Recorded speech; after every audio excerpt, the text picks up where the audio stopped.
What's up, small business heroes? Welcome back to Small Business PR. I'm your host, Gloria Chow, and it's my mission to make PR, marketing, and visibility accessible for the rest of us, especially the small business owners. So at the time of recording, we are all talking about Mother's Day in my PR Accelerator program, and people are getting featured left and right. So if you have something that would be perfect for a Mother's Day gift guide, and it doesn't have to be a physical product, it can be an experience, it can be a culinary thing, you might want to listen up and take notes. So Mother's Day gift guides. There are so many ways to get in front of your customers who are looking for the perfect item, whether it's for themselves, for a new mother, an older mother, or an expecting mother. And there are so many different ways that you can find out what journalists are writing. There are a couple free tools that you can use. The first one is Perplexity. So Perplexity AI, I actually had another podcast episode about this called 3 PR tools you should use. But Perplexity is a great Google search replacement. It's actually replaced my Google search because it's really good for researching all of the answers and coming up with an cumulative answer for you without you having to click and read every single article on Google. So the reason why I like Perplexity is that not only is it more advanced than Google and it cuts your time for research in half, you can simply type in Perplexity, what type of gift guides does apartment therapy write? Or what types of gift guides does women's health write? So if you know that your audience reads a certain magazine or an outlet, it would be perfect to see what categories. So for example, if women's health writes gift guides that are under $100 only, and if you make a luxury gift, then maybe it won't be a good fit for Mother's Day. But if you make something that's super luxe, and there are magazines who write high-end luxe gifts, then you want to put that into Perplexity so you can see what are the buckets and categories.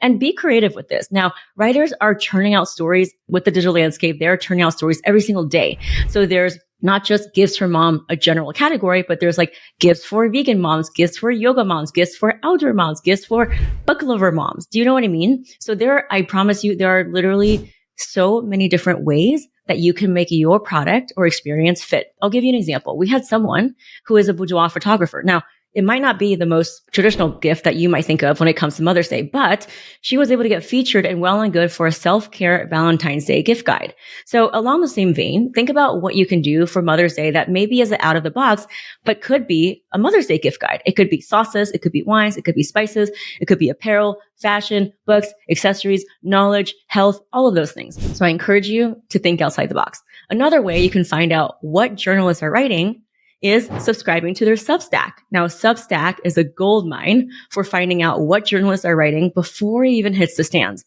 And in my PR program, I am scouring the internet to curate the best and latest PR opportunities for our members that I post every single day. If you, for example, make candles, then you on Substack can do a search for someone who writes about lifestyle and home decor and all these things. And once you subscribe to one writer's Substack, then it automatically pops up other recommended Substacks. So that's a great way to go down a Substack rabbit hole because so many bloggers and writers and journalists are actually using Substack now to tell their readers first before anywhere else what stories they're working on and the deadline and exactly how to pitch them with clear instructions. We had people, get featured in 24 hours just by responding to one of these Substack inquiries. So in my program, we have a list of all of the ones that you should follow, but you can definitely get started by doing this. Another way you can see what are the gift guides is by signing up for Source of Sources. Now, this has replaced HARO, which stands for Help a Reporter Out, which is no longer, but you can go to www.sourceofsources.com and it'll give you 3 emails every day of dozens of various journalist requests. Now, not all of them will be about gift guides. Some of them will be about talking to a health insurance specialist or a personal finance person, but there are usually every single day at least 2 to 3 product focused giftable shopping list things that you can qualify for. Just today, I shared one with our PR Accelerator members, and one was on home and garden, and 2 of them were for mom's gift guides. And they ran the gamut between travel, outdoor, lifestyle, home, food, and beauty. So that's another free way that you can figure out what writers are writing for Mother's Day. And this works not just for Mother's Day. It could be for Earth Day. It could be for National Hot Sauce Day. I'm just recording this at the time when Mother's Day is around the corner. And so that's why this one is focused. But all the tips here you can appropriate and use for other times, because if you have a product that's perfect for anyone, giftable for any time, then don't just confine yourself to Mother's Day, right? It could be any day. We had people get really creative with, National Ice Cream Day, for example, or National Best Friends Day. So there's really a blue ocean of opportunity. Now, if you found the journalist and, for example, you found a perfect gift guide and a journalist, Now what do? Right? What you want to do is not send the journalist a list of the brochure of all of your products. It's the quickest way to get your email thrown in the garbage or spam. What you want to do is pick the 1 or 2 items that are standout for that season. So this season is Mother's Day. Do you have something that's perfect for Mother's Day?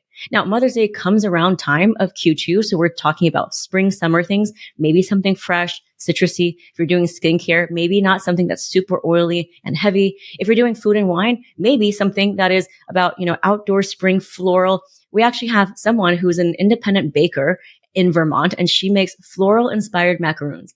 And so in the program, we helped her write a pitch about floral inspired out of the box Mother's Day gifts. So those are also great ideas. Now, when you're writing your pitch, remember, it's not about listing just the benefits and features. It's also about why it's specific and perfect for that season. So I talked about picking 1 or 2 standout items. Do you have any limited time bundles or discounts? Put that in there, right? The pitch should be very succinct and concise and not ramble on and on like you're talking to a customer. You want to just give them what they need. For example, if you are responding to an inquiry on Sources of Sources or Substack, they give you exactly what they need. But if you have access to an even wider range of media contacts, then you can start pitching on your own, even without these tools. You can figure out what is the best product that's perfect for the season. And in the subject line, you want to write samples available. If you have samples available, best organic, XYZ for under $30, right? Like whatever that is. Best, multi-purpose skin oil for spring. I'm just making up, these subject lines. We have people in all different industries, but the subject line, and by the way, I have a subject line training in the PR program. It needs to not have your name, the word pitch, or your company name. So you really want to make it concise. So something like samples available, XYZ perfect for Mother's Day under $30 or $100 or whatever that is. And then in the email, you want to talk about why it's perfect. So for example, you can say, as we approach Mother's Day and springtime travel season, my multi-purpose travel carry-on luggage that will help you cut your, packing weight in half will prevent mothers and travelers from having to pay the excess luggage fees. And so that's just another example. And so you want to talk about why it's great, not just for moms, but the season that we're in. And then you want to give a couple bullet points. I like bullet points because it makes the email look cleaner. It breaks up big blocks of text and just easier on the eyes for journalists. You want to put the product specs. So for example, does it come in different sizes? Is it available on Amazon, Etsy? Is it only available on your website? Is it available for shipping or is it made to order?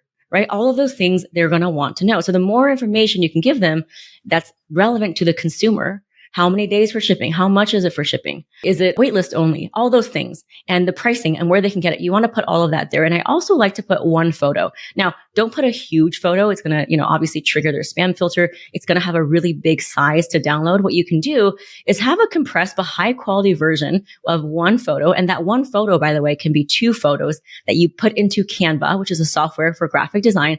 You can put 2 photos side by side and make it one image. So that's kind of a way to get around if you want more than one image and your product is something that is visually, people need to see it. If it's a really pretty notebook, for example, or something aesthetic, you want to put that there. If it has a pretty packaging or the way that it arrives, some packaging is biodegradable. Some of them have plant seeds in there. Put that in there, right? All the different nuts and bolts about why this would be perfect for Mother's Day. And then you can conclude 1 or 2 sentences about like your unique founder story. So are you a BIPOC founder? Are you a mother and daughter team? Are you someone who made this from an ancient Ayurvedic recipe from your grandmother's house in Nepal? Like whatever that is, again, don't go crazy. Don't have an autobiography of 3 paragraphs, but you can put into 1 or 2 sentences or a couple bullet points on why this is different, why this is independent. And again, journalists love to feature female founders and indie fresh voices. They don't want to just be the spokespeople for Macy's or Nordstrom's or the big box stores. So if you are not found on Amazon, if you make things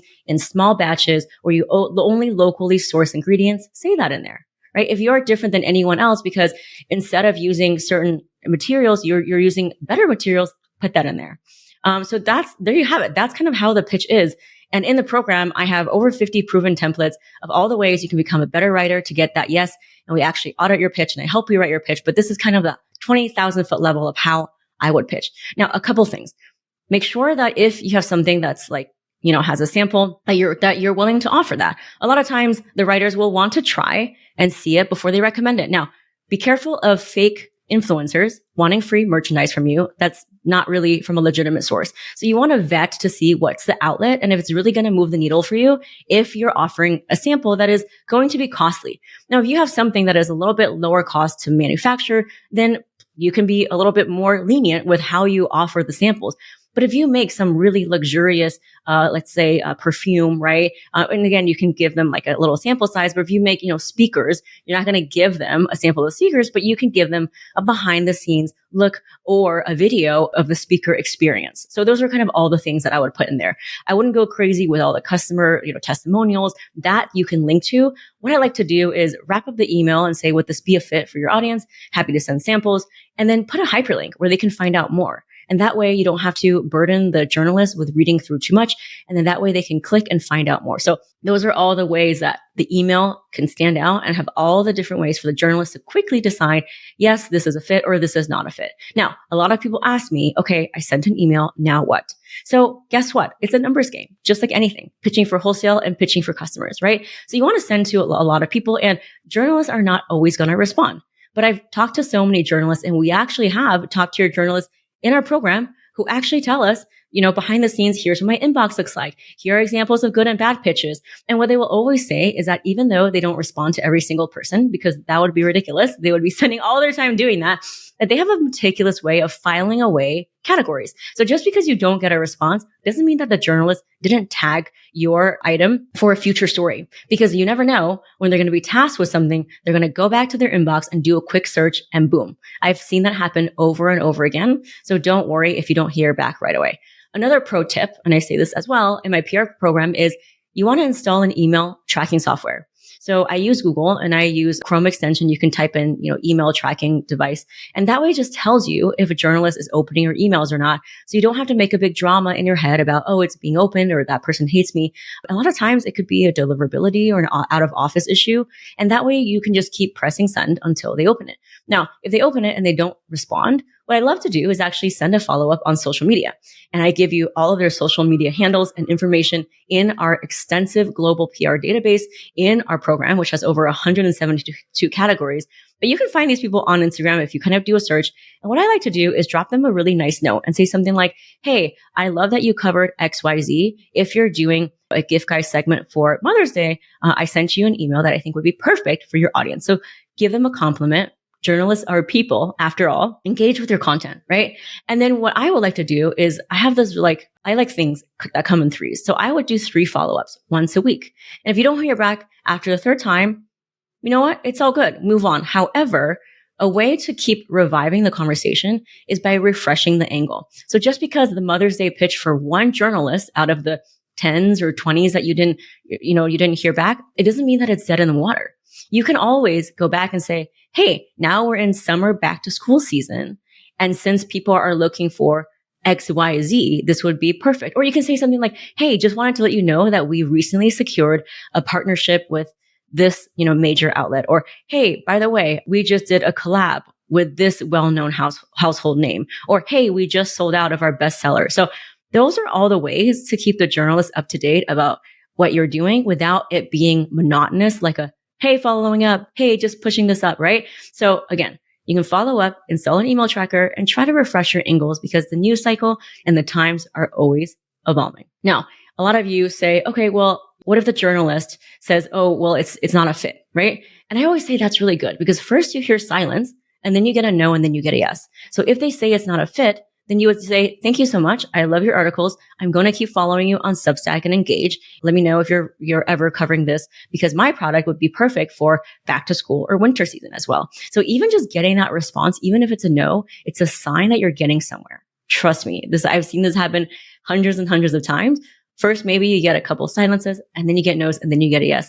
And it's just always this like snowball effect. And before you know it, you are getting featured left and right, and you become such a good writer, and it's second nature to you to know how to pitch for these PR opportunities so that you are always planting the seeds for visibility in your business. Now, as we know, ads have risen 400% in costs. The algorithm only shows your content to less than 20% of your followers.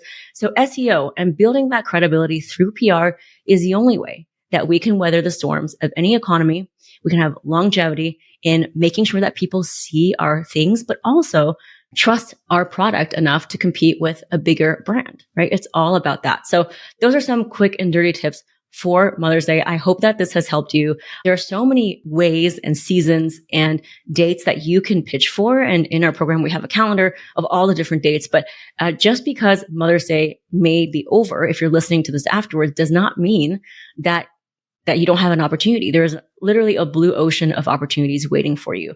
We had people who are dermatologists get featured around Halloween on a story about how, your skin is being ruined by sugar. So think about all the relevant things that are fun and new, even a TikTok trend, right? We recently just worked with someone who bakes cupcakes, and she says there's a viral TikTok trend called little treat culture about indulgences. So be a good steward of the media, like monitor what's going on. And you can always pitch for that, because journalism is also talking about relevance. And what is news if it's not relevant?